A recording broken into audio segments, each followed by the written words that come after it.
Madam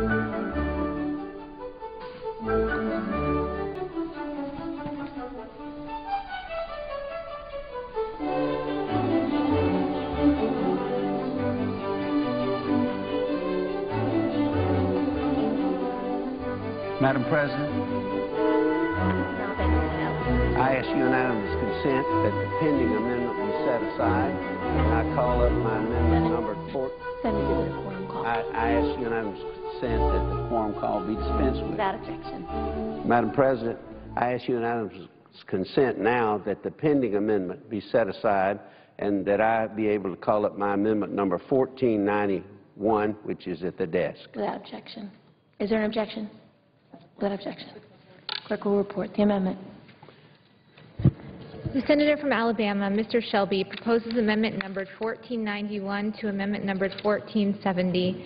On page 7, line 7, strike A, insert each officer or employee as referred to in subsection F, including each. Madam President, I ask that further reading of the amendment be dispensed with and that I be allowed to speak on it for a period up to 5 minutes. Without objection. Madam President, I rise today to talk about the amendment that I have offered, amendment number 1491 to the Stock Act. Right now, the Stock Act, as it is written, does not apply its public disclosure requirements to the executive branch or independent agencies. The amendment that I have offered here this morning, ensures the public disclosure of all trading by senior government officials. Yes, I'm going to say it again. My amendment ensures the public disclosure of all trading by senior government officials. This is a very reasonable amendment, as it is limited to the executive branch and independent agency personnel who are already subject to the reporting requirements. My amendment merely expands the enhanced disclosure requirements under the Stock Act to these current filers. Without this amendment, Madam President, it would be impossible for the public to know whether executive branch officials are complying with the Stock Act. The public should be able to monitor trades of all executive and legislative branch officials in the same manner. Let's not make Congress transparent while leaving the executive branch and independent agencies in the dark. Ironically, the disclosure provisions of the Stock Act currently do not apply to the Securities and Exchange Commission, their employees, and so forth, the body that will be responsible for enforcing such provisions on Congress. That's nonsense. The SEC, which has access to vast financial markets information, should be held to the same standards it has been charged with enforcing. My amendment will apply the disclosure provisions of the Stock Act to all branches, ensuring transparency for all in government. I appreciate the willingness of the chairman and ranking member of the Homeland Security and Government Affairs Committee to work with me. I look forward to working with them more to improve public disclosure for both the executive and legislative branches. I yield the floor. Senator from Connecticut. Madam President, I want to thank my friend from Alabama for coming to the floor, submitting his amendment. I agree that there should be parity between the legislative and executive branches wherever it's appropriate. And I'm very happy to work with him on this. But I must say that yesterday we made some progress on a somewhat similar amendment with Senator Paul to appropriately scope the amendment on requiring executive branch officials to report on their financial transactions to Senate-confirmed positions. I don't know whether that's the resolution here or not, but I think we should work on it. I do want to state for the record that the executive branch is not free of conflict of interest regulations. In fact, in some sense, you might say they have tougher restrictions. Even the Securities and Exchange Commission employees have to get permission before they can make stock transactions, and then have to file disclosures not within 30 days or 10 days, but within 2 days, I believe. So you know, and there are many other regulations on them. And I think part of what's going on here is the nature of the two branches. Here in Congress, to deal with conflicts of interest, we have focused on a system of disclosure and transparency. We've embraced the adage that sunlight is the best disinfectant. In contrast, the executive branch actually addresses potential conflicts of interest through not just transparency, but statutory mandates that require divestiture of stock when it may involve a conflict of interest and recusal from being involved in handling anything that relates to any personal interest that an individual in the executive branch has. There's a very extensive system of high-ranking agency officials being forced to divest themselves of conflicting stock holdings, obviously sometimes at a financial loss. Now, that wouldn't really, there'd be an amendment to come up on that, but to do it in exactly the way at least on the recusal sections, the executive branch does it, wouldn't really be appropriate for members of Congress, because members are called on to vote on issues across the widest array of activity. And recusal, therefore, is not a viable option because it would deny our constituents representation in our votes on a very wide array of public issues. So now, there'll be an amendment on divestiture or a blind trust or mutual funds. That's another question. But the main point I wanted to make is that there's a lot of regulation on the executive branch now. The ethics rules, requirements, and guidance that have been put forth over the years by the Office of Government Ethics and at the agencies are really extensive. I know volume of pages of law isn't everything, but it says a lot. There are 6 pages in the Senate Code of Conduct that cover conflicts of interest, while there are hundreds, literally, of pages of rules and requirements governing such conflict of interest situations for the executive branch.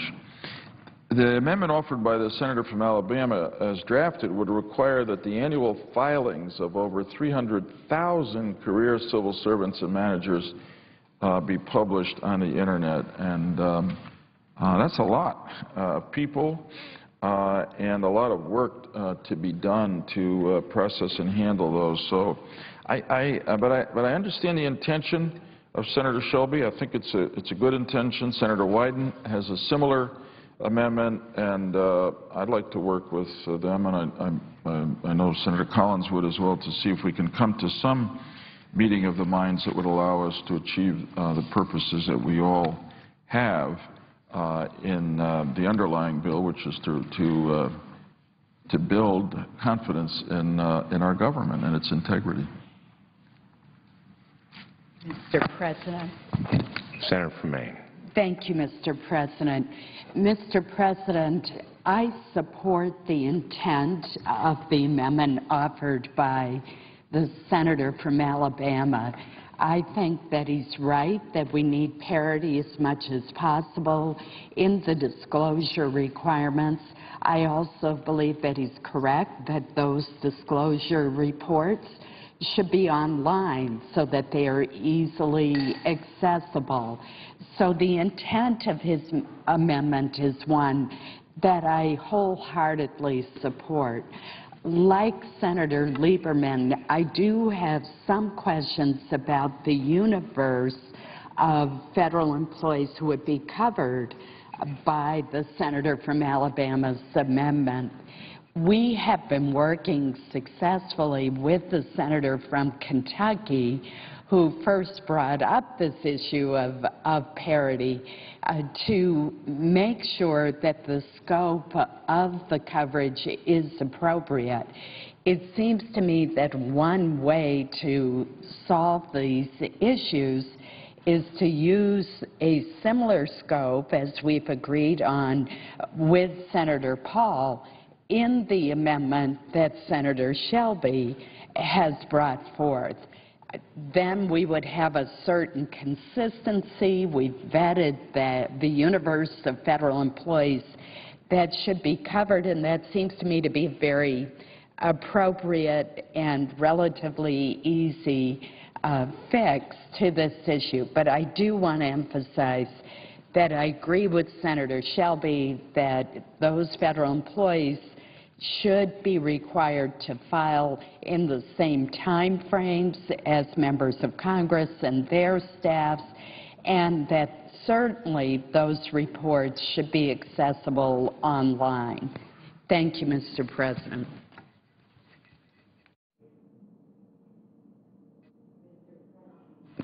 I suggest the absence of a quorum. Clerk will call the roll. Mr. Akaka?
Americans wonder if Washington is working for them. Congress's approval rate, as we know so well, is an abysmal 13%, 12%, different surveys, but not very good. One factor contributing to this distrust is the sense that elites in Washington are using their positions to get ahead financially. Members of Congress have the privilege and the honor of being elected to serve the public. Unfortunately, some elected officials have used the information they've acquired through service to the public, and I might put service to the public in quotation marks, to enrich their stock holdings. That's wrong. Public servants should not receive financial benefits for the votes they cast or the issues they work on. That's why I appreciate the work that Senator Gillibrand and Senator Lieberman and Senator Collins are doing in this legislation. How many articles do we have to read about the appearance of impropriety on the investment decisions of lawmakers and their staffs? Washington Post article in June of 2010, Taxpayers for Common Sense said in this article, by being on a committee with a particular jurisdiction, they, members of Congress, members of the Senate, are in a better position of influencing the performance of their investments, or at least appearing to have that ability. I'm not saying my colleagues do that. I think perhaps some do. I don't know that. But I do know that the appearance to the public is that members of the Senate are in a position to enrich themselves on a variety of issues and investments.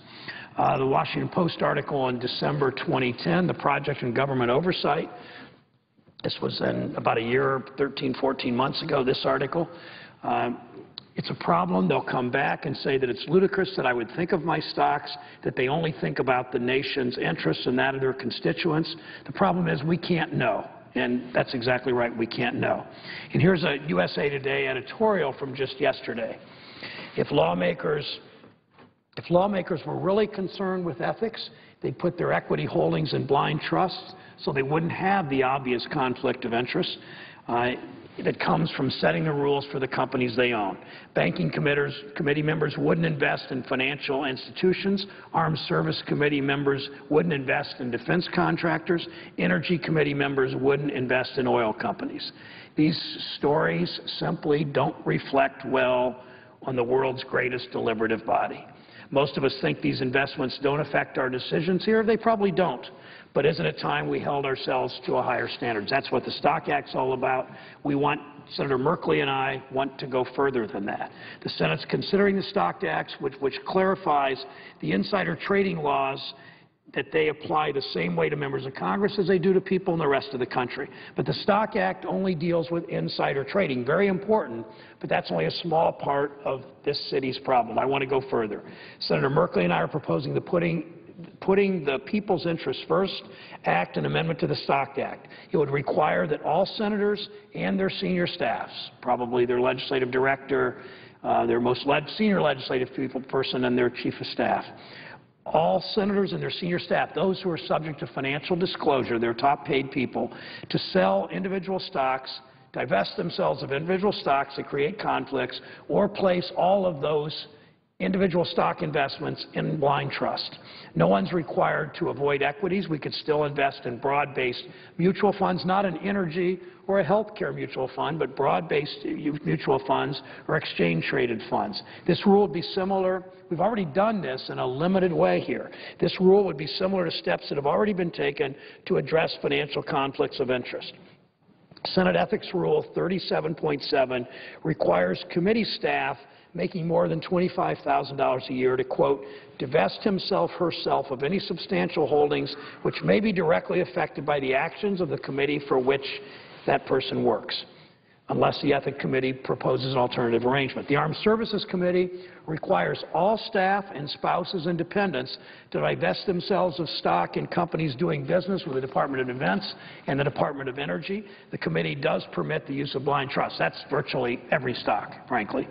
Then the executive branch federal rules, federal criminal law generally prohibit employees, their spouses, and their children from owning stock in companies they regulate. All Senator Merkley and I are saying is that members of the Senate should hold themselves to the same standard that we require of committee staff. We tell committee staff they can't do this, and executive branch employees, why should we be allowed to do this? If we think this is a sacrifice, which it really isn't, Mr. President, ultimately. Let's remember that while median net worth of all Americans dropped 8% from 2004 to 2010, median net worth of members of Congress jumped 15% over that same period. It's not a judgment of my colleagues. It's simply what we should do. It's what the public would want us to do. Some argue that selling our stock will make us lose touch with the rest of society. That thinking falls on deaf ears for most Americans. Why should members of the Senate vote on issues that affect the oil industry while they own oil stock? Why should they vote on issues that affect pharmaceuticals if they own big pharma stocks? Appearance matters. Right now, the American people do not trust that we're acting in the nation's best interest far too often. I'll close with this, and then Senator Merkley, we'll turn to Senator Merkley. Public service is a privilege. Folks around Washington are paid pretty well for what we do, are paid very well for what we do. We take these jobs seriously. We should take them seriously. We should look at them as the privilege they are to serve in the greatest deliberative body in the world and get to serve in my state 11 million people. In Senator Gillibrand's state, 15 million people, something like that. In Senator Merkley's state, I mean, millions of people we serve, and it's a privilege to do it. There's no reason that our colleagues need to be buying and selling stocks in multi-million-dollar portfolios. And when asked about the fact that Senate Armed Services Committee conflict of interest rules apply only to staff and to DOD appointees, President Bush's Deputy Secretary of Defense, Gordon England, said, "I think Congress should live by the rules they impose on other people." In the State of the Union, the President said, "Let's limit any elected officials from owning stocks in industries they impact." Everything we do in this body, almost everything we do, committee hearings, floor sessions, calls to agencies affect businesses and the profits businesses make or don't make. That's why Senator Merkley and I are introducing this amendment. It's simple, it's direct. The public should expect nothing else. Mr. President, I yield the floor. Mr. President. Senator from Oregon. Mr. President, I'm delighted to rise today in support of the Stock Act and in support of Amendment 1481 that my colleague from Ohio has put forward to address the fundamental issues of conflict of interest that reside here in our body. Let me start with the defining principle. That is, there should not be one set of rules for members of Congress and a different set of rules for ordinary Americans. I think the citizens of the United States of America in every state understand that principle. Everyone else in the country has to abide by rules that say they cannot profit in the stock market from privileged information. There is no reason that those rules should not apply to members of Congress. Indeed, members of Congress at any given time can hold access to immense amounts of information, from previews of economic forecasts, from advanced knowledge of events affecting major employers in their state, to classified defense information that might have implications, for example, on the oil market. All of this information, under the right circumstances, can provide insider knowledge of which ways the markets are likely to move. So I'm delighted that this body has voted overwhelmingly to move forward with the Stock Act. It would make clear that trading on congressional knowledge is no more acceptable than any other form of insider trading. And it would also make financial disclosures for members of Senate searchable online. And that also is very important in the principle of transparency. These are important steps, but they do not go far enough. Let us remember that insider trading is extraordinarily difficult to define and extraordinarily difficult to prosecute. Where did you get that information, and what did truly motivate you to make a particular trade in a stock? And because of that, when the conflict of interest exists, we have stepped forward to say that this must be addressed. We ask members of the executive branch to take and put aside their individual stocks in situations where the conflict arises. We ask our staff members to set aside and divest themselves of their stock when conflict of interest arises. We applaud the fact that partners in law firms dealing with cases set aside and divest themselves of stock when the conflict of interest arises. But somehow, we've not seen fit to look and have the debate about our own activities. My colleague put it very well when he said, why should we allow members of Congress to hold oil stocks and then be voting on issues affecting oil companies? Why should folks be able to invest in renewable energy companies and then be fighting for tax credits that benefit renewable energy companies? Why should we allow members to hold stock in pharmaceutical companies and then be deciding on issues such as whether or not we should have competition in the pricing of pharmaceuticals for Medicare? It's a direct conflict of interest. And any member in this body who says, I never even gave a passing thought to the impact on my several $100,000 investment in X, Y, and Z, I must say, well, I honor their thought. But it doesn't address the issue about us as an institution, because no one else outside these walls will believe that you didn't think a little bit about that impact on your personal financial portfolio when you voted for that tax credit or you voted for that policy that made your investment worth a lot more than it would have been otherwise. The people in America are far ahead of us on this. During January, I had 7 town halls, and the Stock Act came up several times, and I asked for feedback. I said, how many folks here believe that Congress should live by the same rules of insider trading that everyone else in America lives by?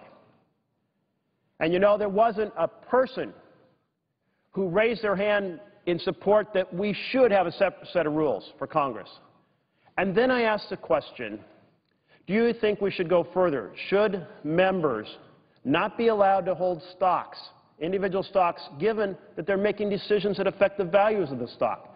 And again, universal support that Congress should address this conflict of interest in the same way that we have addressed it for the executive branch or for our staff members. So the citizens of this country understand this. The amendment that Senator Brown is championing and that I'm partnering to support has 3 advantages. It directly prevents conflict of interest, and that's a good thing. Second, it eliminates the appearance of impropriety. It gives Americans confidence that we're addressing issues not with a thought to our personal financial status, and that is a good thing. And the third is it's very straightforward to enforce. It's not like insider trading that's difficult to define and difficult to prosecute. It's very clear-cut. You get rid of your individual stocks. You hold broad mutual funds. You hold your investments in a blind trust. These are reasonable options. So for these 3 reasons, the members of this body should debate this. I know many do not agree. A number have come up to me and said that they're almost offended by the notion that we would address conflict of interest in this body. I invite them to come to the floor and converse on this. Yes, it's a long-standing Senate tradition, but there's been a lot of long-standing Senate traditions that didn't work well for the U.S. Senate and our place in helping to shape the laws of this nation. And we've changed many of those things, and we should change this. I encourage my colleagues to support the amendment that Senator Brown has put forward, and I applaud him for doing so. Thank you, Mr. President. Senator from Ohio. Consent to bring up a modified version of 1481. Microphone. Is there objection? Without objection. Thank you, Mr. President. I would just briefly explain we narrowed the amendment to only cover those who disclose, which means people pretty much making over $120,000 or so. It conforms with the disclosure requirements under the Stock Act. So we wanted to, our concern is, is top staff in major decision-making positions and sitting United States senators. That's our target. That's our concern. And we wanted to conform it with the provisions that Senator Gillibrand has put in her legislation subject to the Stock Act. Thank you, Mr. President. I appreciate Senator Merkley's input and involvement in helping with this amendment. I yield the floor.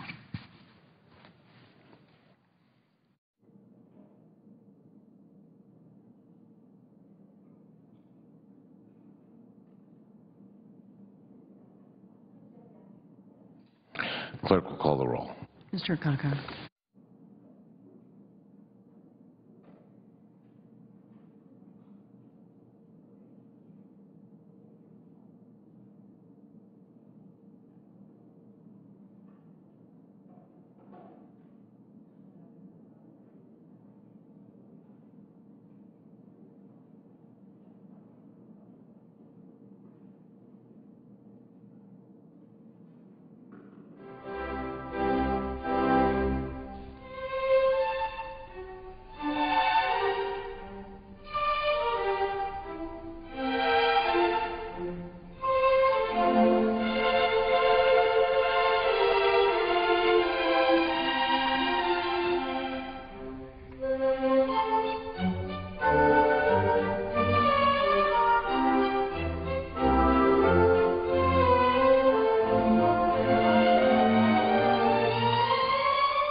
Thank you.